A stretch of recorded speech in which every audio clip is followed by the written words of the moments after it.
you remember that day, maybe not. And it's a day that I will always remember, and my family will remember. It was a day that we were traveling, my wife and I, and my son John was the only one that we had. I got 3 boys and then a girl on the way now. And it was just me and my wife and my son John. We were traveling from St. Louis, Missouri, where I was in seminary, up to Minneapolis, Minnesota for the wedding of my good friend Ben Braun. And we were about, we were about an hour outside of the Twin Cities area there in Minnesota. We decided we were kind of running behind. My son John was like 2 years old at that point. And so we decided we were going to stop and get some dinner. And so we stopped at good old McDonald's, right? You got to get one of those road trip meals. And we're sitting down to eat our McDonald's, our lovely, healthy dinner. And we're sitting down and I'm looking at the TV that's up behind my wife. And on the TV comes this breaking news report that the I-35W bridge in Minneapolis that's over the Mississippi River had collapsed, sending about 100 cars crashing into the shore and the river below. And this was a scary thing to have happen. I mean, it was scary for what happened to those people who were involved. I mean, there was about 12 people who died. There were hundreds of people who were injured when this happened. But it was actually especially scary for my family and I because we were running behind. We were supposed to be at my sister Jenny's house for dinner that night. And of course, we were traveling with a 2-year-old, so we were behind, but had we been on time, it's very possible we were going to be on that bridge. I mean, we needed to cross that bridge to get to my sister's house. In fact, the fact that that bridge was out made it take a lot longer for us to get to my sister's house. And so it was a scary thing for us. And after that happened, as we were driving down the road, I could not help myself. Every time we came to a bridge, I had to look at it and think, man, is this bridge safe? Is this bridge a little bit shaky? I mean, did this bridge pass its last inspection? Is this a good, strong bridge? And it's funny because I'd already been driving for like 500 miles. All right, I hadn't once thought of any bridge that I was driving over. I just drove. I don't know how many of you do you suppose drove over a bridge here this morning on your way into church and you never even thought about it? Some of you drove over several bridges. I bet you didn't give them a single thought. It was the same with me. And in fact, since the time I started driving, one day when I was 12, my dad tossed me the keys and said, "Here, son, go and drive into town and get me something." And since that point up until this point, where I'm talking about in this story, I had never once questioned the foundation of any bridge I had ever driven over. I bet you the same was true with you. Until that bridge collapsed in Minneapolis. And then it was like I had to just question everything after that happened. I found myself questioning every bridge that we came to. Foundations. There's something that we don't really think about until something goes wrong, right? And we never question the foundation of a bridge until one collapses. And we trust ladders until we're on the top rung of the ladder and all of a sudden we hear a crack. Or all of a sudden it shifts just a little bit. We even trust our bodies until all of a sudden one day it fails to work the way that it's supposed to, or someday it just fails us completely. We trust these things until something goes wrong. See, foundations, they're something that we usually don't really have to think about. They're something that we never have to devote much mental attention to. That's the reason we built them in the first place. They're supposed to be trustworthy, they are supposed to be strong, and they are supposed to require very little thought once they are in place. You can trust them. That's why we built them. And so I have a question for you today. I have a question especially for you guys sitting right here in this front row. What are some things that are foundational in your life? You think about that for a second. As 8th graders, what are some things that are foundational for you? Because some of you guys you're in middle school and you're building your foundation of life on a lot of different things. Some of you guys are building on your own popularity. Like you walk into school and you're a big deal. Yeah, people know you.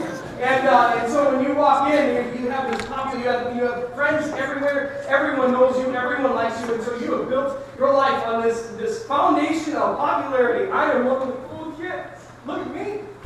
What happens if that fails? What happens when that's no longer working for you anymore?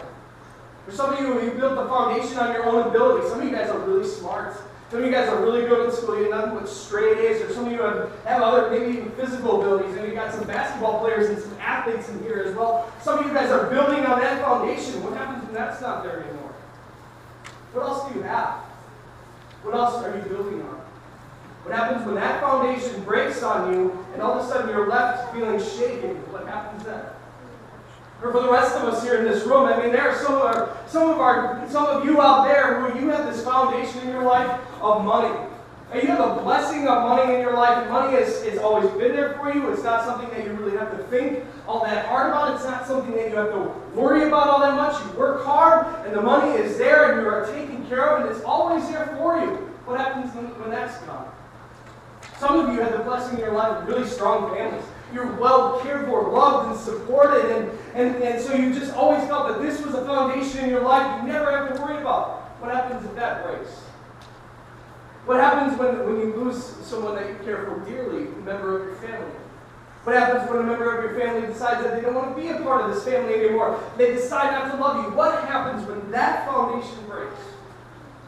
So many of the kids in this congregation, these kids sitting right up here, they're built on the foundation of their parents' marriage. And the reality is the thought has never once entered their mind that this foundation could possibly fail them. What happens if it does? Is there anything else that's solid for them? Is there anything else that they can possibly build on, anything else that they could possibly trust in? You see, our epistle lesson for today, Paul reminds us to check our foundation, to take a look at what is holding us up. What are we built on what do we stand? And it's an important question for all of us because Paul told us we are God's building, we are God's temple. And a building or a temple, it needs a strong foundation or it's going to fall, it's going to collapse. I still remember when my wife and I, we finished up seminary, we moved to Texas. Now, if you've never been to Texas before, houses down there don't have basements.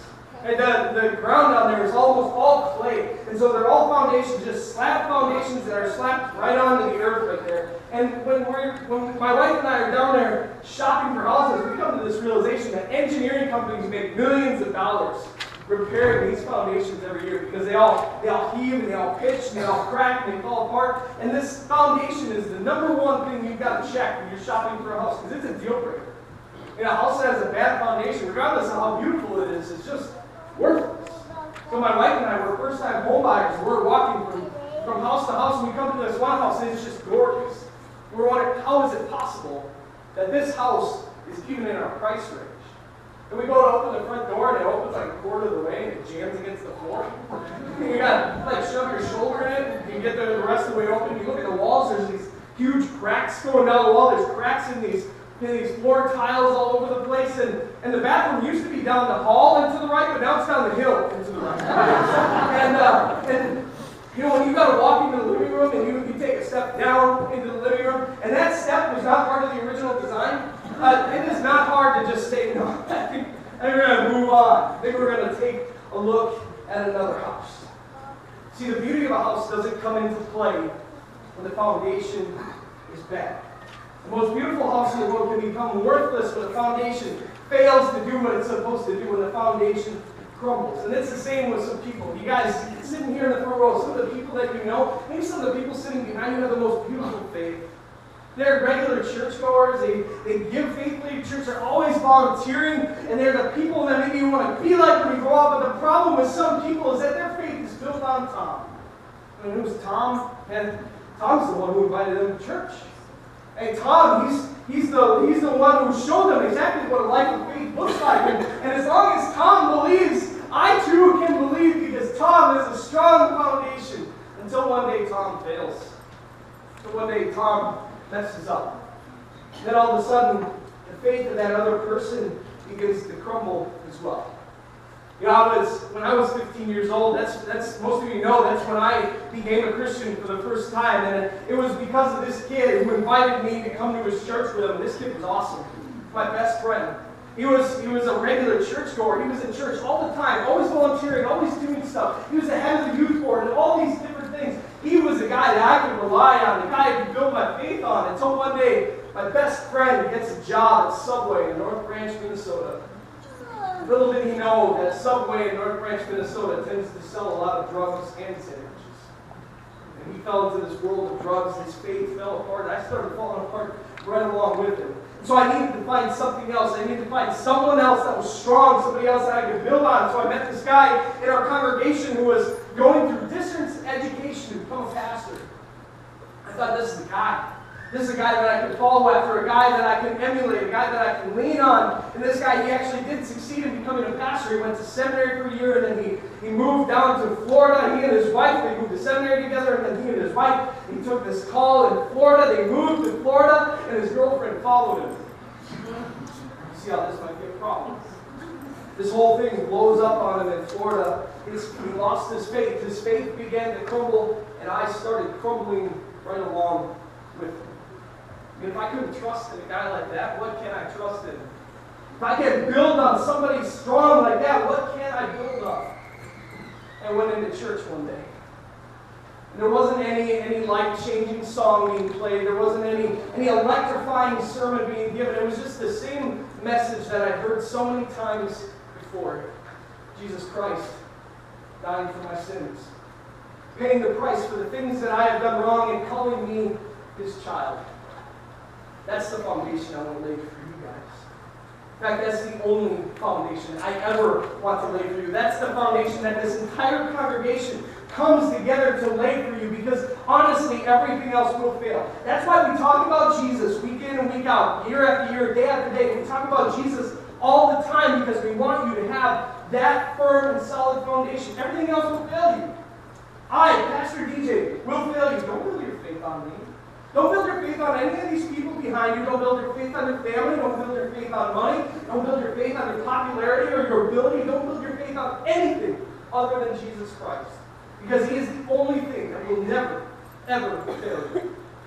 Everything else will absolutely crumble. You will lose your popularity. You will lose your ability. You may lose your family. You may lose your money. You may lose whatever you do. You will lose eventually, but not Jesus. He will never fail you. It happened again today. Every single one of us came into this room. And I don't know how many failures all of you out there have experienced this week. I've probably experienced too many to number. But then I come into this door and I hear, I'm forgiven again.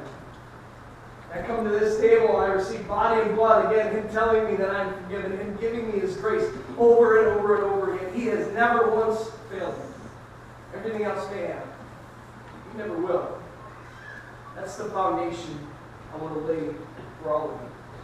And for you confirmands, that you're at this cool point in your lives of faith where you're about to stand up and turn around and proclaim your faith to all these people. Proclaim the fact that you are built on the foundation of Jesus Christ. And I hope when you say it, you mean it. Because the reality is this world's going to put that to the test.